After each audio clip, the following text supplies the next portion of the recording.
नमस्ते, मैं गौरव टेकरीवाल इस समय गोवर्धन मठ पुरी के शंकराचार्य स्वामी जी के सामने बैठा हूँ और मैं वैदिक गणित के सूत्र के बारे में कुछ सवाल उनके सामने रखूँगा, जिन्होंने भगवान ने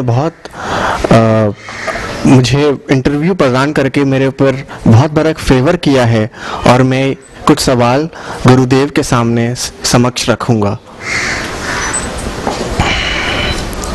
नमस्ते गुरुदेव, आपने समय प्रदान किया, इसका हम लोग बहुत बहुत कृतज्ञ हैं, आभारी हैं।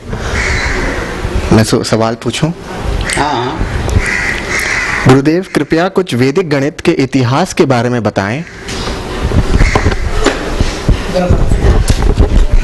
पूर्वामनाय गोवर्धन मठ पुरी के 143 में जगतगुरु शंकराचार्य स्वनाम धन्य श्री कृष्ण बोधाश्रम जी महाराज ने भारती कृष्ण तीर्थ जी महाराज ने वैदिक गणित की रचना की, जिसको अंग्रेजी में वैदिक मैथमेटिक्स कहते हैं। शूल व सूत्र आदि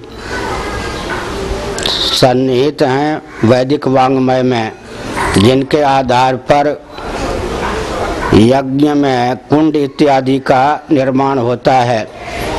रेखा गणित का जो उद्भव स्थान है, उन सूत्रों का श्री भारती कृष्ण तीर्थ जी महाराज ने विधिवत अनुशीलन किया और वैदिक वाङ्मय में बिखरा हुआ जो गणित का संदर्भ था, उसे अपनी ऋतंभरा प्रज्ञा के अमोघ प्रभाव से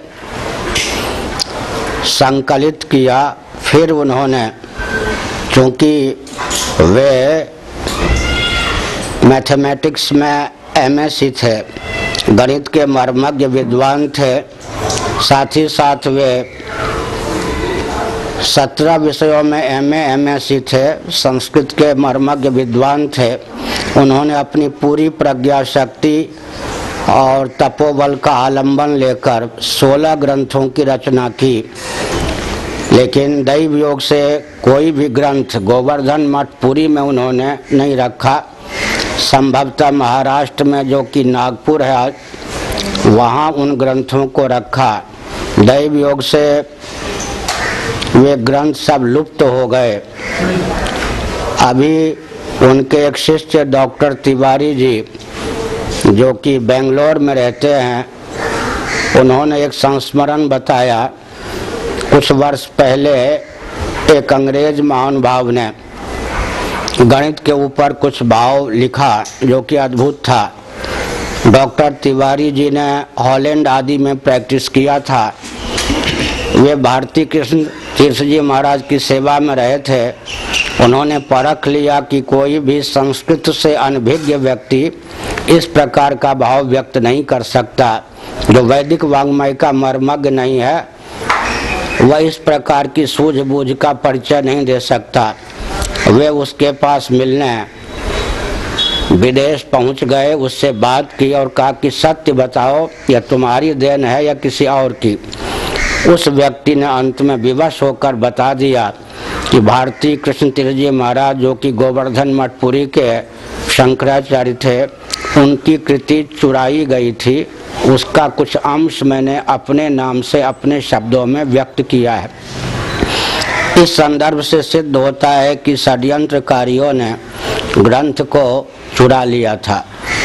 अंत में जीवन के चरम दिनों में, जर्जर अवस्था में, आचार्य जी ने फिर से ग्रंथ लिखना प्रारंभ किया। केवल एक ग्रंथ वे अंग्रेजी में लिख पाए, जिसका हिंदी, संस्कृत आदि विविध भाषाओं में अनुवाद हो चुका है। उनकी जीवन लीला पूर्ण हो गई और कालांतर में वह ग्रंथ प्रकाशित भी हुआ।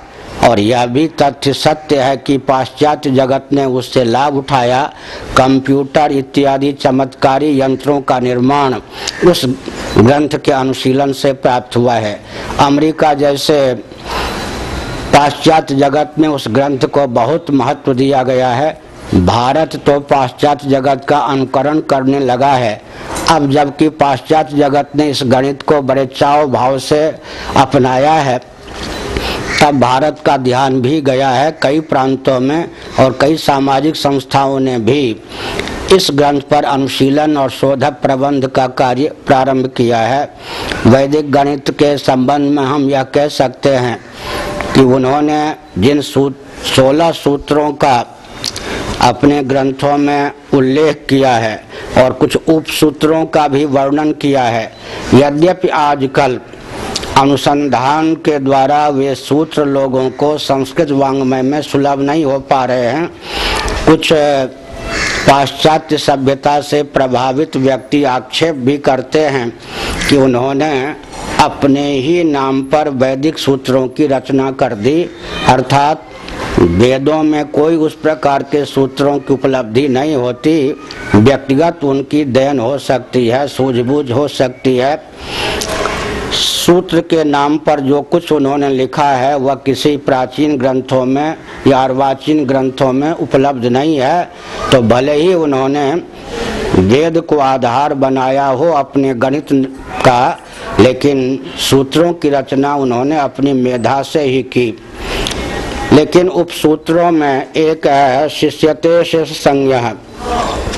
मैं डंके की चोट से कहना चाहता हूँ कि श्रीमद् भागवत 10वां स्कंद अध्याय 3 श्लोक 25 का चरम पद है यह। इससे सिद्ध होता है कि अगर वैदिक वाङ्मय का गंभीरता से अनुशीलन किया जाए तो कई स्थलों पर सूत्रों की प्राप्ति हो सकती है। यह भी एक पते की बात है कि भगवान श्री कृष्ण की स्तुति के संदर्भ में यह बात कही गई, शिष्यते शेष संज्ञः है। महाप्रलय में भी जो अवशिष्ट रहता है उसको शेष कहते हैं। चूंकि महाप्रलय में भी आपका विनाश नहीं होता, इसलिए हे प्रभु आप शेष नाम से युक्त हैं। इसका तो आध्यात्मिक अर्थ यह होता है, लेकिन उन्होंने अपनी मेधा शक्ति के बल पर गणित में इस सूत्र को ढाला। हम यह कहना चाहते हैं कि वेदों में जो दार्शनिक स्थल हैं और कर्मकांड संबंधी स्थल हैं, उनमें जो दृष्टिकोण दिया गया है उसके आधार पर हम यांत्रिक क्षेत्र में भी, गणित के क्षेत्र में भी, रसायन के क्षेत्र में, भौतिक विज्ञान आदि के क्षेत्र में, वनस्पति आदि के क्षेत्र में विकास कर सकते हैं। तो इस प्रकार उन सूत्रों का स्थल कहाँ है, इसके लिए पर्याप्त समय चाहिए और पर्याप्त वैदिक वाङ्मय की समुपलब्धि भी चाहिए और मनोयोग पूर्वक ग्रंथों का अनुशीलन भी करना चाहिए। केवल मैं इस संदर्भ में एक संक्षिप्त संकेत यह करता हूँ कि लोग सोचते हैं कि जहाँ जहाँ वेदों में गणित का संदर्भ है वहीं सारे सूत्र मिल जाएंगे, या वैदिक वाङ्मय में जहाँ जहाँ गणित का उल्लेख है, अग्नि पुराण इत्यादि में, वहीं से उन्होंने सूत्र लिया होगा। परंतु मैंने कहा कि भगवान की महिमा बताते समय जो बात कही गई वह गणित से संबद्ध भी है।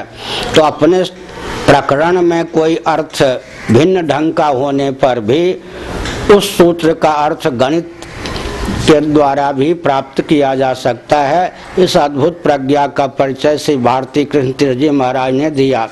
लेकिन जिन सूत्रों का प्रयोग उन्होंने वैदिक मैथमेटिक्स में किया है, अगर कोई अंतर्मुख व्यक्ति गणित का और वैदिक वाङ्मय का विशेषज्ञ व्यक्ति अपनी सूझबूझ का परिचय दे तो अवशिष्ट 15 ग्रंथ जो कि उपलब्ध नहीं है उनकी संरचना भी कर सकता है। अर्थात इन सूत्रों के आधार पर जो लुप्त ग्रंथ हैं उनका भी सर्जन हो सकता है, लेकिन इसके लिए वैदिक वाङ्मय के सहित गणित का भी ज्ञान आवश्यक है और विशेष समाधिजन्य प्रज्ञा की अपेक्षा है। स्वामी जी, आप अपने द्वारा रचित वैदिक गणित के 3 ग्रंथों के बारे में कृपया बताएं। मेरे द्वारा स्वस्तिक गणित की रचना की गई, उसके बाद अंकपदियम की रचना की गई, उसके बाद गणित दर्शन की रचना की गई है और इस वर्ष तीनों का लोकार्पण गुरु पूर्णिमा के अवसर पर 11 जुलाई को किया भी गया है।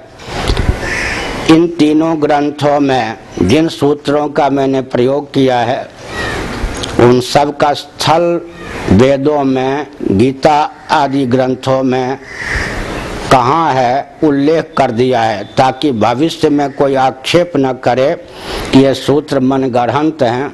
एक भी ऐसा शोध नहीं है जिसका मूल स्रोत वैदिक वांग्मय में न हो। हमने उन सब वचनों को समुद्रित करके उनका स्थल निर्देश भी किया है। इन तीनों ग्रंथों की अपूर्वता क्या है कि गणना, अंकों की गणना शून्य से प्रारंभ होनी चाहिए, और शून्य कोई अभाव पदार्थ नहीं है बल्कि भाव पदार्थ है।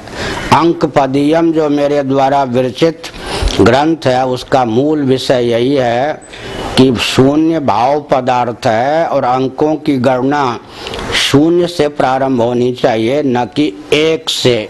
जब तक शून्य से गणना प्रारंभ नहीं होगी तब तक चिकित्सा क्षेत्र में, अंतरिक्ष विज्ञान में, ज्योतिष इत्यादि में जो विसंगतियां हैं वो विसंगतियां सृष्टि को प्रभावित करती रहेंगी और उचित विकास विज्ञान का भी संभव नहीं होगा।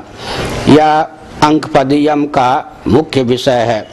उसमें यह प्रयास किया गया, जब मैंने वैदिक वांग्मय का हरिगुरु करुणा से अनुशीलन किया तो पता चला कि वैयाकरणों के यहाँ श्री भर्तृहरि के द्वारा विरचित अंक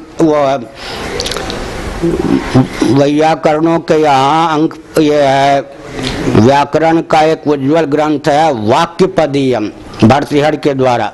उसका जब मैंने अनुशीलन किया तो विचित्र तथ्य पाया कि सृष्टि का मूल स्फोट होता है, जिसको हम कहते हैं शब्द ब्रह्म, परावाक, उससे सृष्टि की अभिव्यक्ति होती है। आपको यह सुनकर प्रसन्नता होगी कि अमेरिका ने नवीनतम अनुसंधान में यह पाया है कि सृष्टि के प्रारंभ में एक स्फोट, विचित्र ढंग की आवाज, विचित्र ढंग का शब्द प्रकट हुआ। अद्भुत वह था ओंकार। तो ओंकार को ही, प्रणव को ही शब्द ब्रह्म के रूप में चित्रित किया गया है वाक्यपदीयम में। तो जिस प्रकार